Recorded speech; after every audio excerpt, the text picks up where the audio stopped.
Hi, this is Misha with As Long as You're Breathing, Keep Living, and we have a treat today. I'm not quite sure how an economist gets into this, but I can't wait to find out. I met this lady through another Sonia, who I love dearly, and I just feel honored to know both of them. And I'm not going to take up her time because this is her story. And as you all know, I believe every life truly is a story that inspires all of us. So, welcome to those of you who are watching live. Please feel free to ask questions in the chat. And for those of you who watch the recording, please tag us and ask questions, and we will get back to you. And with all that said, Sonia Cecilia, tell us your story. Hi, everybody. Hi, Maisha. Thank you so much for having me here today.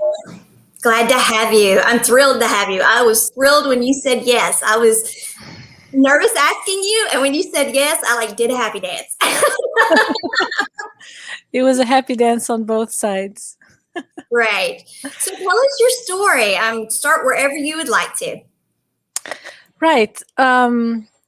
So the fun thing is that there's so many people like that, right? That maybe you are. The other day I saw, I came across in a chat with an accountant who was doing, doing a manifestation course, and then he pulls a card and he's an accountant and I'm an economist. And that, I think it's becoming a lot more common to realize that people are not just one thing.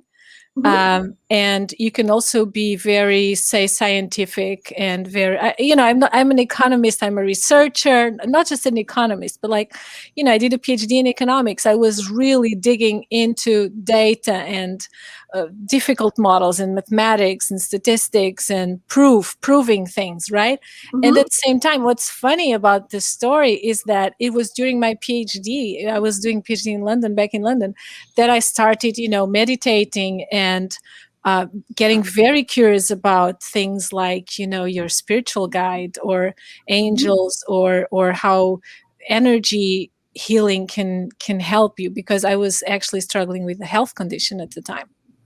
So you weren't raised spiritual? I was raised Catholic. So I was raised Catholic. I'm from Portugal. So, it's the main religion. Mm-hmm. So, if you are religious and you were born in Portugal, chances are you're Catholic. I'm not saying that there aren't other religions, but it's really the majority, right? And so I was raised Catholic, and I was actually very strongly involved in church. And during my youth groups, I was leading groups with at a parish that had missionaries that were in those 70s movements coming from Spain, and that really taught religion from a more spiritual side. It was very much about prayer and silence and a lot of contemplation. Okay. All right. But everything else came when I was already in London. So I was kind of more detached, and it was really prompted by things like health issues and just coincidental encounters that you have, and you all of a sudden you're like, whoa, it was more like that. So many of us, many people I talk to, it seems to be health issues that lead them to their spiritual gifts or spirituality or spiritual awakening, whatever terms. So it seems to be that what the connection I found is that we develop health issues because we are disconnected from our spirituality, is what I've come to determine. So do you have an opinion on that? Do you think that's... It's such a deep question. There's so many ways to look at it. Okay, how I see it is this. Well, I see my health issues at the time as a gift. Yes. For me, it was as a gift, right? It was a struggle at the time, because you're kind of finding your own path to healing. Mm-hmm. And I was at the time. I have to tell you the story because the story is fascinating. Okay. Yeah, tell it. I was very healthy, and then at 25, I started having kidney infections recurrently. Okay. And I was in London at the time, and I was around 25, and doing my PhD. and they actually the infections were resistant to the antibiotics they were using. So I had to actually go into hospital for like 2 or 3 weeks until they finally found an antibiotic. Mm.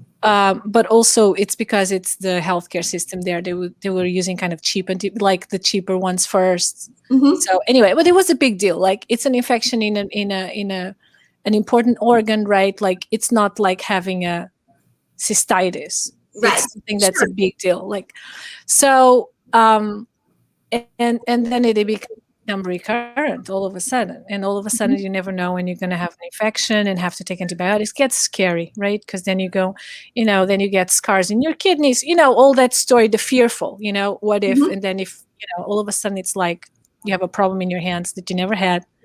So, but at that time too, I as a graduate student sharing apartments with roommates, you meet people from a lot of places. And at a certain point, I decided I was going to move back to Portugal because I really love Portugal. I now live in New York City, but Portugal is always in my heart. Mm-hmm. And when I decided I was going to move back to Portugal, someone, like a friend of a friend, said, "Oh, I'm looking for a room in London." So we shared rooms for like a few weeks. Then she stayed, and it was a time where I had been to a store of New Age stuff, and they had crystals. I don't. Sorry, I don't want to go into too much detail, but I No, put a no, go ahead. crystal. I remember putting a crystal on my hand because it said, to pick the crystal, feel the crystal. I put the crystal on my hand, and I felt a tingling. You Yes. know, Yes. and it was like, whoa! I never. I was like, really, like crystal, like a stone. I thought of a stone as something inert with no. Right? I couldn't think of energy properties or anything like that, but I Right. felt it. So Yes. that was the first opening. And then I bought a book in that bookstore about energy fields. And it was actually a book by Barbara Brennan. I don't know if you know, she has a school of energy healing, like it's a 4-year degree. It's like a big thing in the United States. So Mhm. I was reading through the book and seeing the auras and everything. I was like, oh my God, is this true? Like it's all of a sudden it's like, is there a whole world, you Yeah. know? So at that time, when I decided to move back to Portugal, I started having these infections. Then I box everything, move all my stuff, arrive in Portugal, and then this this friend, she's a friend of mine who took my room at the time. She's like, "Oh, you're interested in crystals and stuff? We should go see this lady. This lady, I mean, she works with that stuff." I didn't even know what I was going to do. I'm curious. So I make an appointment with her. I walk in and she goes like, "What are you doing here?" She goes like, "You're not supposed to be here. You're supposed to be, in another country, separated from from us. The UK separated from the rest of Europe." And I was like, whoa. So I went for a reading without knowing I was going for a reading. I Wow. thought I was going to talk about crystals and, We got a reading. Wow. I love it. I absolutely love it. So you went from just going into a store, drawn to a crystal in your hand, to next thing you know, you're getting a reading. You don't even know you're going for a reading, and you didn't even know there were readings. I know what you mean about crystals. I went into a store a while back with a friend, and this little pyramid. I mean, I was like, this pyramid is just like, yeah. So it's amazing. And then my mom, who is like very Bible Belt Baptist, I'm going on and on because now I have a whole bunch of crystals, and so I'm going on and on about them. And my mom's kind of like, now y'all don't want to get, because my friend, we're talking about the rocks, the rocks. And she's like, now y'all don't want to put too much into these rocks. And so finally, one day it's just me and her in the house, and I'm picking up my different crystals to see which one I'm going to have with me for the day. And she's like, and I'm like, Mom, I don't want another lecture about me and my rocks. And she goes, well, the truth is, and then she goes over and she goes, these are mine. And she's in her own collection, and she's like, and she goes, feel this one, feel what this one does. And I'm like, seriously? wow. Yeah. So Wow. people get really, but they don't want to talk about it. Some people don't. But so when you said that, I'm like, it's odd that is where it starts sometimes, is in something we don't expect, and we feel it. You feel it. You feel it. You feel it. You feel it. Yes. I'm getting the goosebumps because that's it. Once you feel it, You feel it. people can tell you whatever they want. Yeah. I mean, to me, right? You need to be you need to detach yourself from your own feelings a lot to deny what you feel, Yeah. right? Yeah. But once you feel it, yeah. So you had this reading that you didn't know you went for. So what did you feel during this reading? Because you didn't know you were going for a reading. So were you feeling this too? Yeah, I mean, so this is incredible. I became, friends Mm-hmm. with this woman in Portugal. She's an amazing healer, but she's like this. She starts telling me this, and what she tells me is that, you're not supposed to be here. You have to go back. Get yourself back. I love it. It's like you have to go back, and your work depends on two people. You're gonna have if you stay here, you're gonna have a hard time making appointments. It's gonna delay your work. And I had two advisors in my PhD, which is not even common. There, Mm-hmm. in UK, usually you have one main advisor. It just sounded very like she was very convincing. Mm-hmm. And then she told me a whole lots of other things. And then the funny thing, look at that. She hears her spirit guide so clear. She's like, "Oh, they're telling me that you're not paying this session." Good. You liked what she heard. So it sounded very authentic in the sense that I was like, whoa, I wasn't counting on it Yeah, anyway. right. Yeah, so it started like that, and then I moved back to the UK, and there's a whole a whole story. Um, and so sometimes I would see her when I would come back to Portugal for vacation. I mean, the boxes arrived in the mail, and I just posted them back. I just did Mm-hmm. that. That's what I did. Wow. Yeah, That quick of a turnaround. That's yeah, amazing. That's yeah. amazing. Okay. I mean, my plan was I was going to study in London for a couple of years and then do my PhD from Portugal. Mm-hmm. And that was that. And I ended up living 7 years in the UK and 17 years in New York after that. And I still haven't gone back to Portugal, Except for visits. Or have you? except for visits. But like my dream was, like you have a plan in life Yes. and life has a plan for you, Yeah. and you can have a dream in everything. But like there is this, you really, I think that there's a pull. I believe that it's not just destiny, but there's a kind of a path that sometimes we're called to do, and that's why we go to certain places. Anyway, so then I went back to the UK, but my kidneys started getting worse. Okay. I actually had surgery, um, and because I had reflux, so they said, "Oh, you're having these infections because actually you have reflux, so your Mhm. urine goes back up, and it causes infection in the kidneys." Yes. Oh, you froze up on me. All right. Hopefully, we'll get Sonia back here. Let me message her and let her know to go out and come back in, y'all. Okay.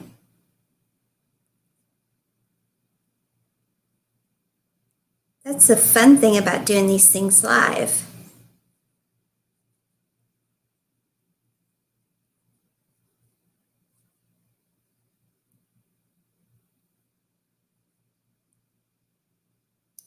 Okay. Well, we wait for Sonia to get my message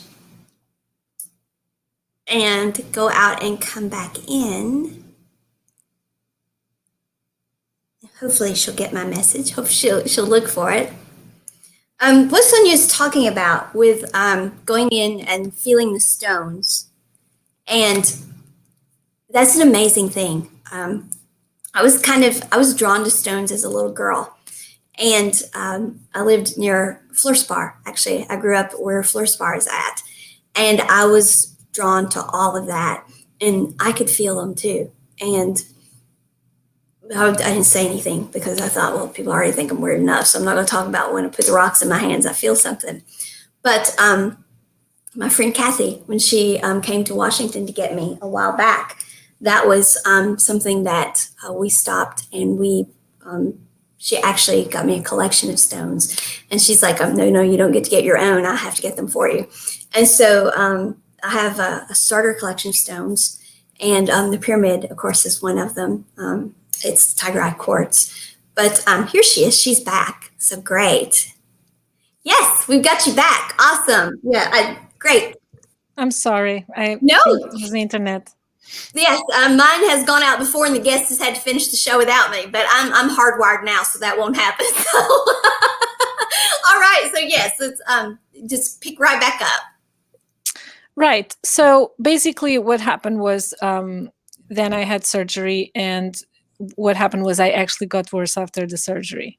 Oh no. So I started just feeling pain in my kidney more, frequently, which is something I would not never happened before. Mm-hmm. Um, and and so one day I went to Portugal. I mean, I can't remember very much because now it's been so many years ago. But I went for a session with her, and actually she had to go somewhere. She couldn't make. She left a paper at the door Mm-hmm. and said, "Boil azuki beans and shiitake mushrooms."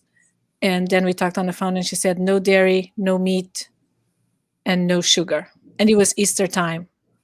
And in Oh. Easter time, people eat a lot of meat Uh-huh. and a lot of desserts. And I was like, I didn't touch anything because I was in pain.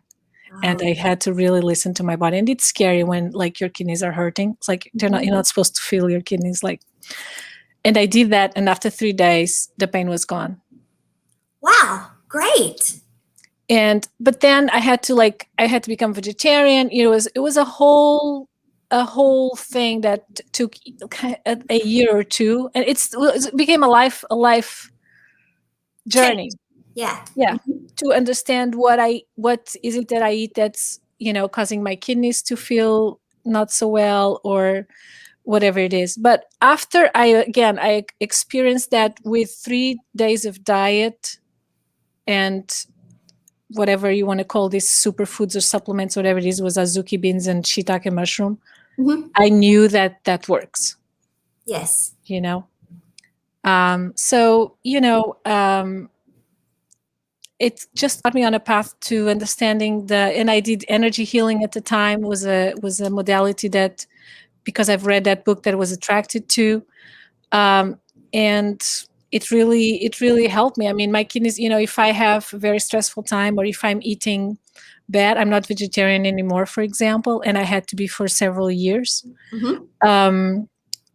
I know I can go back. It's like I feel very confident that I have the tools and I can go back to being well pretty quickly. So, Mm-hmm. and she helped me out a lot at that time. It all kind of came together, the Right. spirituality, the natural foods, the healing. It was a whole journey that kind of came together without me really looking for it too much. Right. So you knew that it was meant to be because it just came to you, which, Yeah. yeah, that's amazing. Yeah. What I seem to find, and I'm hearing a lot of what you're saying, is the balance of everything. Here you were, kind of scientific minded, data, all of that stuff, Yeah. brought in touch with the spiritual. Here you were, dealing with the medical, which did help you some, but drawn to energy healing and the spiritual realm, which ended up helping you. And so my thing is that the two are not incongruent. The two are not. The two do work together. There's not. It's not either or. It's both. Because I'm a creationist. I don't have a specific label for any of it, but both are created by the same thing. And so it's not either or. So for anyone who is looking for, me to say it's either or to put a label on something, I don't have a label for any of it. It's that I think the problem we got into was back when we divided it all up and made it either or. That's where the problem came. And now that we are putting it all back together, and quantum physicists, they'll brag about that. Quantum physicists, when you listen to them, they'll say, we're the scientists who don't deny that creation happened. And that's where I think the issue came, is when we had science and spirituality get divided. So I think for what we're into now is authentic living, where we're all starting to realize that, hey, we've divided ourselves up and segmented ourselves, and we're not segmented. When we take ourselves as a whole, then we're authentic. And so that's what I hear you saying, is that here you weren't just a data person and you weren't all spiritual either. You were, when you put your whole self together, you found Sonia. So, I mean, that's honestly, I think that's probably the big theme of our like world, generation, civilization. Mm-hmm. You know, I teach history of economic thought, and I always try Wow, to that's heavy. yeah, right. But I like to go really back. I go to the Greeks, to the Greek civilizations. I go to Aristotle's, you know, Mm-hmm. and where there was this emphasis on virtues, on living the good life, um, on friendship, you know, civil engagement, and kind of develop the full man. But it was a society for men, and it was a Mm-hmm. society with slaves doing the. So there's a downside to that society, but in terms of the values, there were a lot of values that we kind of later forgot, and Right. with with the rise of capitalism and just treating people like inputs in a production process into a machine of growth and development, and then people focusing on things like making money, being successful, external sources of success, and kind of virtues went by the wayside, Yeah. and But now we're back at the time where we need to put everything back together and like rebuild everything anew. And there is the separation that you're talking about, that you said spiritual and medical, is an illusion. it is an illusion. Absolutely. It's in our mind. Yes. Yes. And the notion that the universe somehow does not have abundance for everyone is an illusion too. It's an The illusion. notion that for me to have enough means I have to worry about just me and can't worry about someone else is an illusion. Which I was raised in a world, I mean, I was very conservative, and then just one day I'm like, wait a minute. If I believe in the law of attraction, if I believe that in creation, if I believe in abundance, then what am I thinking here? What am I thinking? Now, do we have to? I mean, do we have to think through it? And I mean, yes, So there is, but we've gotten locked into this mindset of which, of course, that's what we were supposed to do. I mean, that is what the progression of time has been. So, do I like that we've done it? No, but I'm glad that we are at this moment in time, and we're seeing ourselves transfer from that mindset to Even transcend. transcend. Yes, I like that better. But that is what we're doing. We're starting to understand. Okay, we've spent how many years now saying law of attraction, and we've been talking about abundance and manifesting, and all of a sudden, wait a second. If we can do that, then that means we can do it for everybody.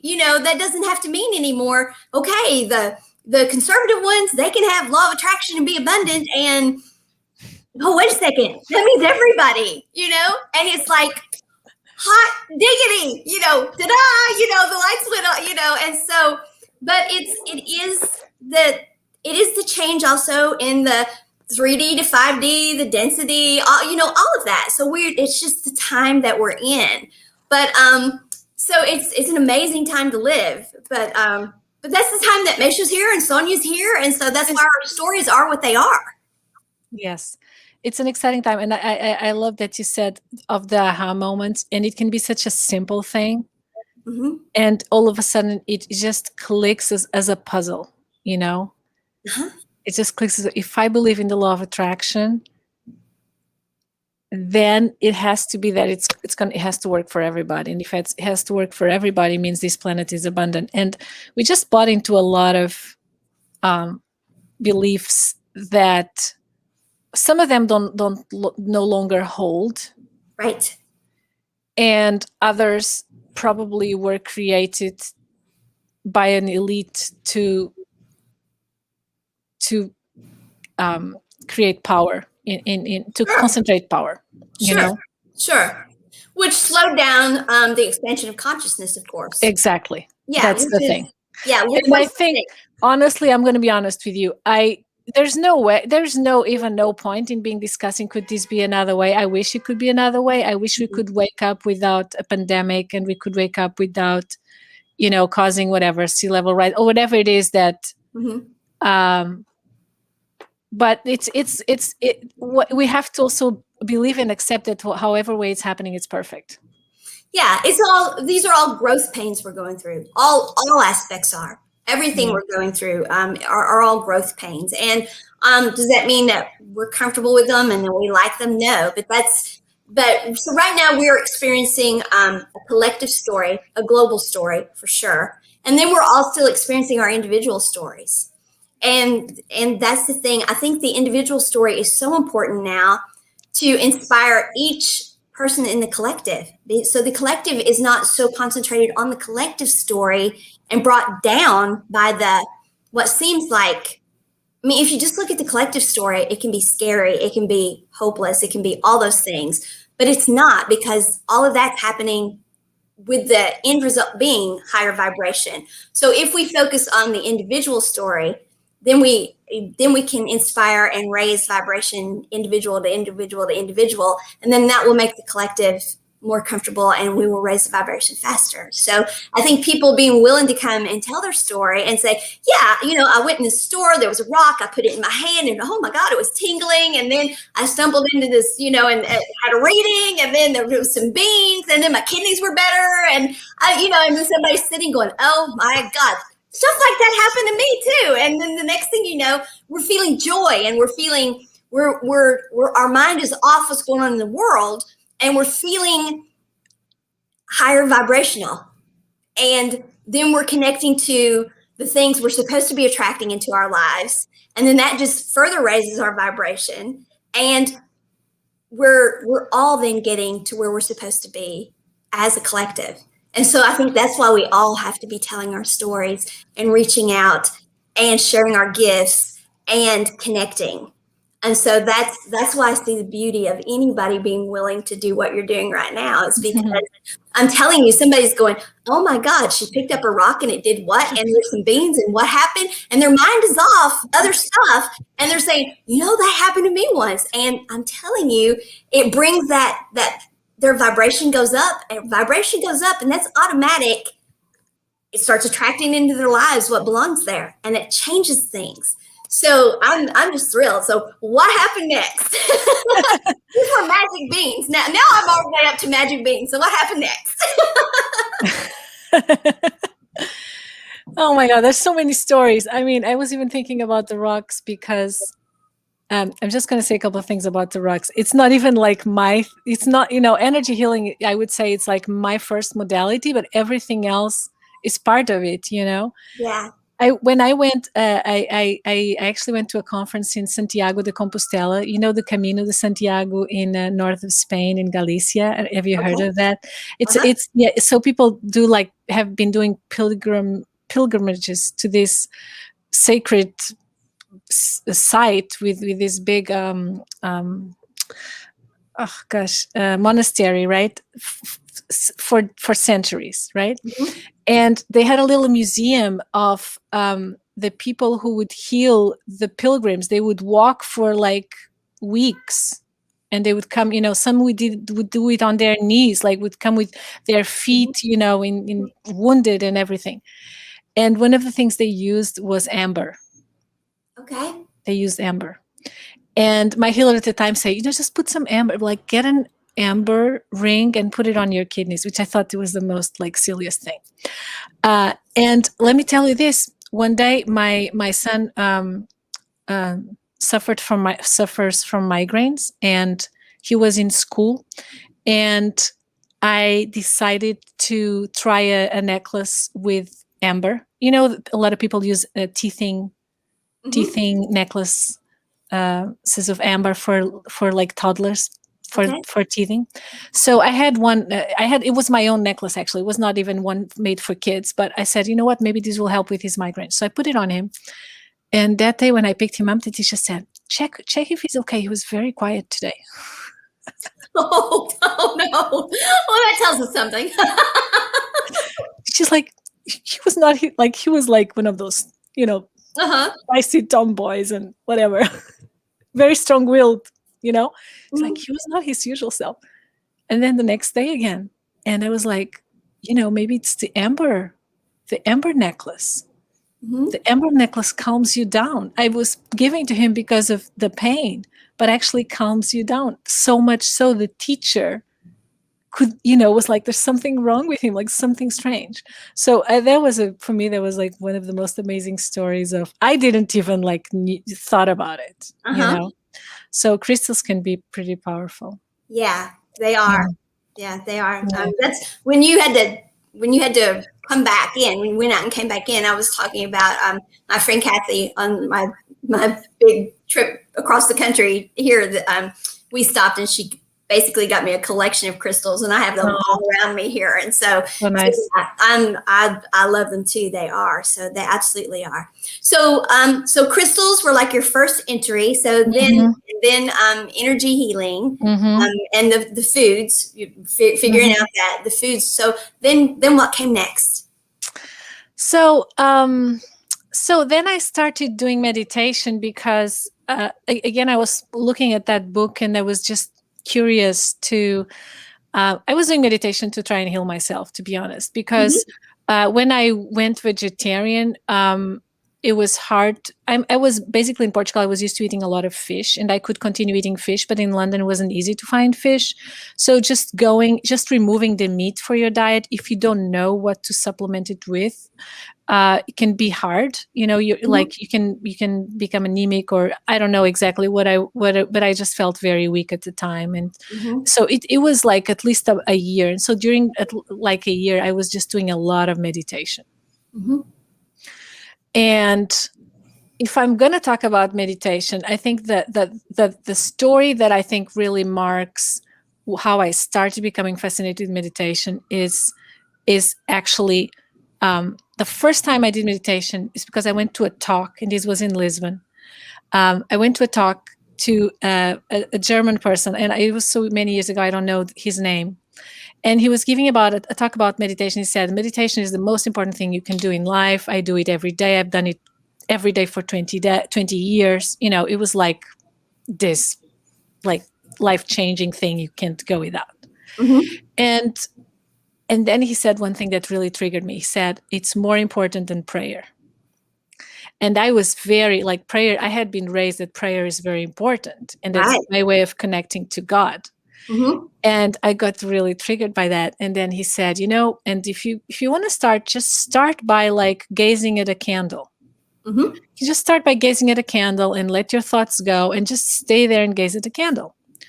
And then he did an experiment, like he led people into meditation at the end of the session, but it was actually crowded. This was so many years ago. It was so crowded. I don't even know how that. he You know probably how was. that He works? probably was a famous guy. I don't know. I saw an ad. I went in. It was a crowded room. I was in the back of the room, and I was like, I can't stay. Like people were elbowing each other to try and do meditation. I was like, can't do this. So I went home. I was a little upset with someone saying that meditation was important than prayer, which for me, prayer was the thing, like the big spiritual thing. Hmm. But one day, I just went to a little chapel where I was with my parents, because it was every time I went to Portugal, I was staying with them. And I went to this little chapel, and there were candles, right? So I just sat in front of one of the candles at the altar, and I just stayed there and started gazing at it, and just like take deep, take breath, nothing, just gazing at it. There was nothing more. And I remember um, starting to notice a tingling here. Uh-oh. And this was the first time. I mean, I have not felt a tingling every time I meditate at all. I Sure. usually don't feel a tingle, but that first time I felt a tingle. I felt a tingle here, and I started to see circles, concentric circles of color, Hmm. like as if towards the, like, you know, Hmm. and I was like, wow. I was like, don't tell me there's a third eye also, a third eye also, you know. Yeah, there is. Yeah, I and was like, which is like we got to get her now. We've got her here. We may not get her in front of a candle for a I while. think that's what it is. We're in now.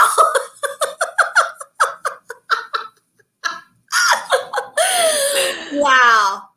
And let me tell you this: I was very religious. I in my youth, I had done silent retreats of three days long, and I had spent hours in the chapel, in another chapel, hours. Okay, I never had felt anything, or or seen anything ever. And Well, so it was interesting, right? well, but you know what? It just wasn't that time yet. It just Yeah. wasn't time yet, and so you were at the right place at the right time to get the right information, and then it was just time, So, but it is something, that in your mind it was the first time you had really tried meditation, Yeah, because as we know, prayer is actually meditation. So exactly. for him to have said it's more important than prayer, I'm thinking, he obviously needed to go back and rethink what he was saying, because it is meditation. Prayer and meditation are the same thing, which I know some people would be like, that's blasphemous. She didn't just say that, did she? Yes, she did, because it is the same thing. Anytime we are deeply contemplating something, that is a meditation. So it's a very beautiful thing, and meditation can be different, but prayer is a form of meditation. So you got exposed to the third eye, first time out, essentially. We'll call it that. First time out, you got exposed to the third eye. So, did you go running with that? Did you, was that just like, okay, you discovered it and you went on to something else? What happened then? So, this is, I'm not, and, I don't know what's like the next step, but I think for that year where I did have a lot of physical challenges, right? I felt very weak. I lived on a top floor. I had, and then with the kidneys also, water in London has a lot of calcarium, or it's a very hard water.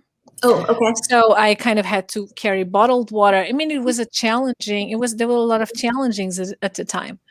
And I just decided to meditate and kind of try to heal my body. Meditate. I don't know what I was doing. I didn't have a teacher or anything, but I got very curious. Let's say that it just sparks your curiosity, right? And so one day I had a sort of a vision. Mm-hmm. Okay. Probably as I was waking up, those early hours when you're of your awakening state, and the vision was my bathroom. Okay. That's it. I saw my bathtub, and I knew it was my bathroom because it was the bathtub next. It was the setting of my bathroom, a bathtub. Uh-huh. I just saw it in my mind's eye. I saw it, Mm-hmm. and I thought, well, that's so interesting that I actually having this so prosaic, Thinking of my bathtub. Okay. so prosaic vision, right? Well, I love to take baths. So a few days later, I'm in the bath because that's something that really, really, whatever. Whenever I have a health challenge, I'll throw in some salt baths and go into the bath and get my Mm-hmm. and all of a sudden I start seeing like this shape in light. It was like light, like fingers of light on my right body, and that's what I had. My right kidney was the challenging one, so I saw like fingers of green light above my kidney area. Wow. And because I had that vision, I knew that was going to be You were that. being guided to get in the tub That's for this experience. that's why if it was validation for me. I was like, it looks like fingers of light, because sometimes when you relax you can start seeing light, or when you relax and look at the sky you start seeing sparkles, Mm-hmm. or it's just usually when you relax, and when when you're doing a PhD you have a lot of like free time sometimes, like looking at the walls, if you see what I'm saying. And that was the first time that I experienced my guide. Wow. Yeah. You experienced your guide. Wow. Amazing. So, um, is your guide, do you experience your guide visually, auditory? I mean, what is your experience with your guide like now? I mean, what is it No. involved into, or because everybody experiences their guides differently, and I'd really like to talk about that, so other people know they're experiencing their guides. I really like talking about that, because some people are like, I don't know if I'm experiencing my guide or not, and so I really like talking about that. Oh, nice, Mesha. Yeah. A lot of the very, spiritual or people who write about angels, I read a lot of, some in the UK, authors in the UK that I started reading, like Diana Cooper and also authors here. Often it's not all. A lot of the stories are like, oh, all of a sudden my Kundalini rose and I could, there's all these mystical experiences, or some people like they saw angels since they were born, or since, or since they Hmm. were four. I never had any of that. Okay. So I think that my story is just, just to say that anyone can have an experience any point in your life. You don't have to be born with it, or to be honest, let me tell you a story now. Hmm. Um, and meditation does, it's an entryway. It does open you up Yes. somehow, Yes. because, yeah, don't ask me why. It just It does. does. Yeah. Just does. Um, I um, I now take channeling classes. Okay. So I have a teacher who can kind of validate my experience, because I don't really hear anything, and I usually don't see. I can, I sometimes perceive some light or some twinkling, or see a Okay. flash of light. Uh, I'm more of a feeler, as you probably can guess, and you probably are too, because of the experience with the stones and everything. So I Hmm. feel more the energy, right? Hmm. Um, and so I take these classes, and my teachers say you're connected to your guide. So that's what's helped me develop that self-confidence, because it's not so I don't hear things in my head. I don't hear things. You can be auditory and hear in your head, hear outside your head, see in your head, see outside. There's all this different. There's all kinds of ways. What I started by doing more like inspirational writing, like, or free writing, like you call in your guide and you write what comes. And I kind of, but it's words coming to my mind, and it could be from my guide or from my mind, so having a teacher actually helped me to develop that confidence, and and validate myself. But one of the times that I was doing that guided writing, started writing in Portuguese. Pretty is linda, Linda, Linda, Linda. And I was like, and that's something that my mom tells this story, that when I was little, like between 1 and 2 years old, she came to the room and I was combing myself, looking at the mirror, and I was saying, Linda. I was very tiny. I don't remember. My mom tells this story. Linda, Linda. She tells a story like that. And I was saying that. And so when I was writing that, the guide said, I put those words in your head then because you needed to hear that. Oh, So, isn't that and beautiful? See, it's oh yeah. And when we're little, we are connected to them, but because our intuition is resides in the dimension of imagination. But as we get older, we're told stop talking to the imaginary people. So that's imaginary, and so we disconnect from that. But see, that shows that we should stay connected to that. It's not imaginary. It's what we are into, what we intuitively know. And so that is so beautiful. You needed that when you were a little girl, and so your guide put it there for you. That's beautiful. but I never saw the guide. I didn't have an invisible friend. I'm just saying that if you never had any extraordinary experience, it does not mean that they're not there with you, and that you Yes, don't hear them, and that they're not, like uplifting, yes. inspiring, and cheering you on, because that's what your guides do. They cheer you on. They send you those most incredible thoughts. They give you those they like bring people into your life and orchestrate events to kind of call your attention in. So if you hear, of course, trust what you hear, and just seek for,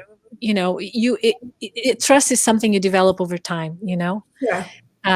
but if you don't, it doesn't mean you don't have that, and you're not connected. That's for me the biggest message. So this stuff is happening and you don't even know it's happening. And so that's being confirmed through you now by you being told this is just an event that happened that you don't even remember, and you don't remember having an imaginary friend, you don't remember any of that stuff. But obviously your guide was right there because they are there. We may not be aware of them, but yet at the same time they're there. They're connected to us. they're there and they're very real in our lives, and we so often not aware of it. And so as we do become aware of them, whether it's fingers of light, healing us in the bathtub, or whether it's we're being guided as we're writing, or however they come to us, finding a way to trust. We have about 15 minutes, so any direction you want to go, you want to be sure that you go in now. I want to give you a heads up where we're at. I like to answer your questions. So yeah. Oh, If okay. you have a question, but Okay. Well, obviously now you teach people how to do meditations, guided meditations, to have joy in their lives, to have healing in their lives, to have happiness in their lives, and those things. And I've sat in on your meditations, and they are amazing. And afterwards, I love how you just go away, because you do them in the evenings, and you're like, okay, I'm gonna go now, and it's like, oh my god, that was amazing. But so how did you come to do those? And of course, we're going to have you back and have you talk. We'll do as long as you're breathing, and you can talk about a specific type if you'd like, or we can do as many shows as you want about the meditations. But how did you come to doing those? I guess is what I'd like to know, and that'll set us up for doing the shows about the meditation. So how did you come to doing the guided meditations and teaching those and all of that? How did you get there? ooh, how did I get there? It's a big question again. So funny. It was not easy. That's the first thing I'm going to tell you. It was not easy. Okay. And I'm saying this because I see this in a lot of friends, a lot of spiritual friends who you look at them and you're like, wow, what a woman, what a powerful woman. I'm saying this for all these powerful women that are listening, and men. Mm-hmm. And sometimes we have some sort of blockage. I'm going to tell you this. I've been teaching college classes. I taught at Yale. I taught in the UK. I teach in New York City. Okay, and it's always, the first class is always a little bit nerve-wracking and so forth. But that's what I do. I mean, easy. Right. Okay? And at a certain point, I started teaching a course on economics and happiness. And so I introduced things like gratitude list and, self-reflections and things. I never dared to introduce a meditation. It would make me so nervous. Okay. My students, I give them a lot of freedom, and they had to lead sessions on different topics. They led meditations in class. My students. Do you see what I'm saying? That is so. They started you down the path of this is acceptable to do in this environment. It's kind of what's happened to me. Is my people led me to, okay, you can talk about this, and it was like, are y'all sure? Are y'all sure about that? So, okay, go ahead. And young people are leading the way. They're leading the way. We're here. I really think. I mean, we're very young too. But because I'm a teacher and a mother, I kind of really, really feel that it's like we are opening, just giving them the space to lead the way. Okay, because they're so connected, they're so bold, they're so like, we have no time to waste type of thing. That's, they look at something and they say that's pointless. Like why are we learning about Yeah. Middle Ages? Let's get to what's going to work. Let's do this, which is, Yeah. I remember when I was like that. And so that's what I'm loving about this is I'm reconnecting to that person. I'm reconnecting to the person that was like, let's just get to what works. And I'm loving that. It's like, wow, I know her. She does what works. And so I'm loving that. Yeah. Yeah. And it shows in your energy, to be honest, but it does show, Thank you. Because it lightens you up, and and then you're passionate. Like you can't stop. Like you don't get, you just do it. Yeah, just do it. It works. Yeah. Yeah. So the meditation, I'm going to be honest with you. I don't know if your crowd believes in past lives or not, but every time I went to a healer, they would come up with a different life. Okay. Yes. I do. I do. I believe in them. So whenever, when I started doing this energy healing, even for my kidneys, let me tell you, I found a healer in the UK at the time in London, and he was like, oh, I see a battle in a boat and a sword that went through your body. I was like, oh Mhm. my God. And it was in that area of your body. Like, so it's like, so the peeling of a healing of something that's showing up in your body now, it can have so many layers. When you talk about holistic healing, Yes. Yeah. it's the nutrition, it's your astral body, it's your emotional body, and even past lives, can everything be Yeah. converging to create what needs to be now unwrapped and healed and seen. And it's mind-blowing. I didn't, I started believing because I go to a healer in the UK, and then I go to another one in Lisbon, and she tells me a similar story. Wow. And How that's how cool I is that? That's that's how I confirmation. Yeah. yeah, that's how I started, like, okay, I guess I have to, like, my friends in Portugal, they're very accepting of my, like, weird ideas, and they'll say, "Did Sonia tell you her last one? She was a warrior." And you And know what? Yeah. it's a sweet joke. You see what I'm saying? Yeah. Yeah. It's a sweet Yeah. joke. And yeah, so a lot of these blockages are like, a lot of people who you're like spiritually connected. You probably were spiritually connected many times, and Hmm. some of those times didn't go so well Right. because that spiritual connection um was Yeah. not accepted, so there was violence against it. So for me, teaching every time I had to, it was like almost panic, as like, some people have the fear of public speaking. I had the fear of teaching meditation. So it was that hard to actually start. I started with friends, with groups of friends, making very small. And still, the first time I actually did it in a public space, it was in Lisbon, that I felt was a little more, lower stakes. Hmm. And it was mostly my friends. And my kidneys were hurting. I was stressful. I was afraid. I was sweating, and I was just going to teach a meditation class. It went all the way back to all the things you'd experienced before. All those came back. Yeah. Because, wow. Yeah. Triggered all the fears, all the You did fears. all of it. That And is something. yeah, Yeah. Well, you do a beautiful job of them because I've experienced them, and none of that shows when you're doing them. I mean, so you seem to well, overcome all it's of then practice. Practice makes perfect. But I'm just saying that you might have a dream, and you might have blocks that are really, you're afraid, and you're afraid maybe for a reason. But you start small, so you don't, like, get yourself so challenged that it's so hard, and you keep doing it. it. And Right. because it's really, if it's in your heart to do it, you're going to keep doing it. and Right. and yeah.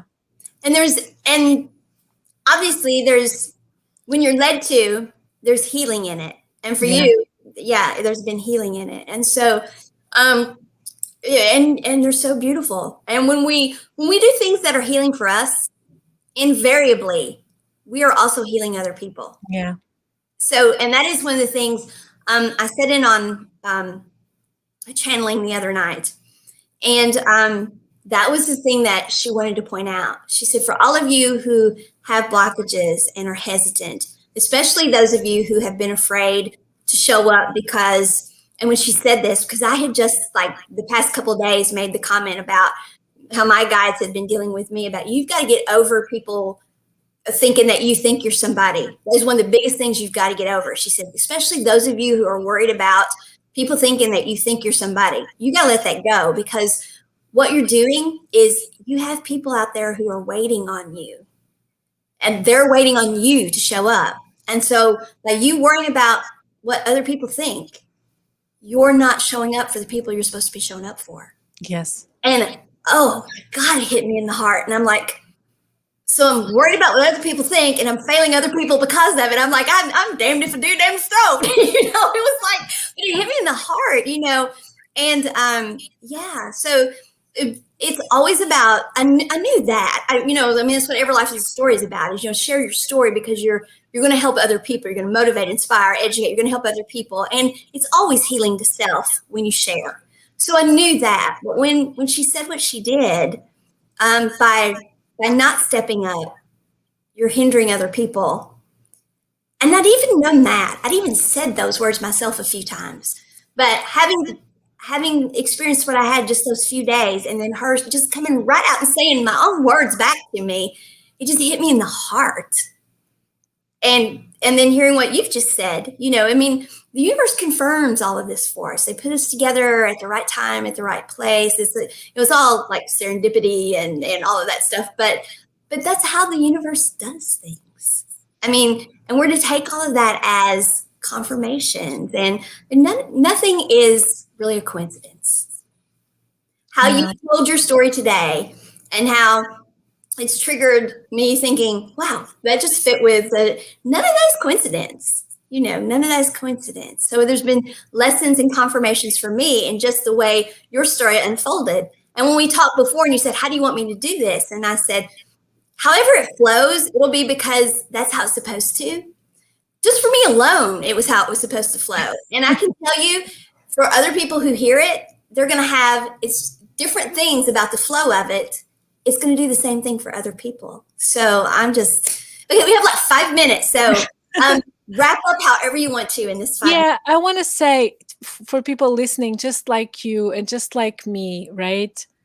We've probably, I don't know whether you believe in past lives or not, it does not matter. But you started in the very beginning talking about bringing together, like I want to say, let the barriers of separation dissolve. The separation between races, the separation between the conservatives and the non-conservatives, the ones that have one religion or another, think one way or another, live in the East Coast or the West Coast, however separations you're thinking in your head, okay?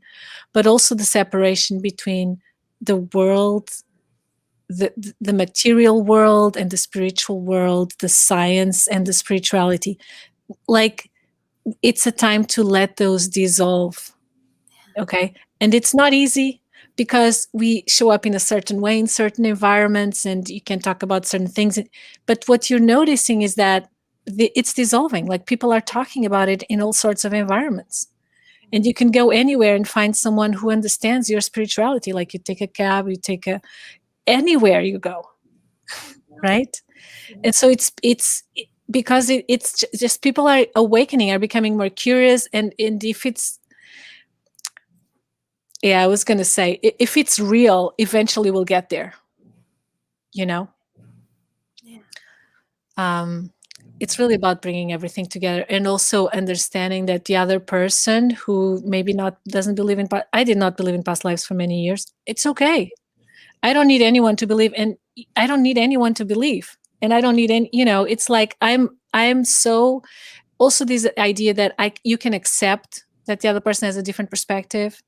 There's a lot of once you go into spirituality, you start hearing so many things that are so like out there, right? And usually my attitude is like, maybe, I don't know enough. Certain things I've experienced and I know, and you can tell me whatever you want. I will not budge. I don't need to prove it that I have a guide or that they exist, that they're from divine origin, or that, I don't need to prove, and I don't need, and other things I don't know, maybe, so I'm going to see everyone's experience with this open mind and the level of understanding, Yeah. Yes, I do know. I know exactly what you mean. We're having a lot of division on things that are so unimportant, if you think about it. And it's being manipulated in a way because it creates traffic in media, or it sells or whatever, So, but if you let it go, it's like you would not call a name to your neighbor, or you would not judge your neighbor just because she does this or voted that or whatever, So, that was my wrap up. It's beautiful. Something that from what I heard the other night, and it fits beautifully with what you said. And I found that it's what's happened in my life as well. We're being called to love. We're being called to be authentic, and authenticity is we all want to be loved, and we are love. and creation was about love and expansion of experiencing love. And so um, that means not, that means letting go of needing to be right. That means letting go of all of that. And when you do that, that's when you learn how to just be. When you let go of needing to be right, you just be you and you let other people just be them. And what we're all existing to do and what we're all doing on this journey is we're all on our way home and we're all going to get there. There's not some people not going to get there. We're all going to get there and we're all going different paths. And my path's not any better than your path. And when we do it in love, we can accept everybody's paths. And that's what we're seeing is everybody's paths are different. And the more we do things in joy and in love and raise the vibration, the smoother it's going to go. It's going to be a while before we get there, but we're doing it. And so that's why we're just going to keep doing things like this. And that's why your meditations are so important. Exactly. Because what you said, it's going to take a while to get there, maybe in the collective experience at all times as the Right. basis of our civilization, to be Right. a civilization that values joy and love, Right. as our highest values. But now, today, this moment, we can go into that experience. That's what that meditation is. But for whatever mean you can use for it, whether it's going in nature or your artistic expression or being with whatever it is, you can individually, like you said, today, now, we can, and we're responsible for creating that in our lives. Right. And that is how it's going to happen, is the collective is going to cause it to happen by taking back the sovereignty of individuality, by taking back the sovereignty of self and not letting others tell us how to be, not allowing ourselves to be programmed in how to be anymore. And so that's the beauty of all of this, is we're really taking back sovereignty of self and doing it in the most beautiful ways. I mean, your meditations are beautiful. So thank you so much, Sonia, for being here. We're going to schedule, we're actually having you back the 26th. And so we will talk about your meditations then, however you want to do it. And we're going to keep doing this. This is just great. We just got to keep doing this. So, but we do have to wrap up. So thank you so very much. We will be back on the 26th. And you all, thank you for those of you who are here live. For those of you who watch the recordings, do tag us and with any questions. And we'll see you all on the 26th when Sonia is going to talk about her meditations. And y'all, as long as you're breathing, the goal is, well, to have the best life possible, because that's what we came here to do. We came here to live abundantly, to live our highest and best good. So don't worry about the noise out there. You just do it from right here and keep living. See you all. Bye.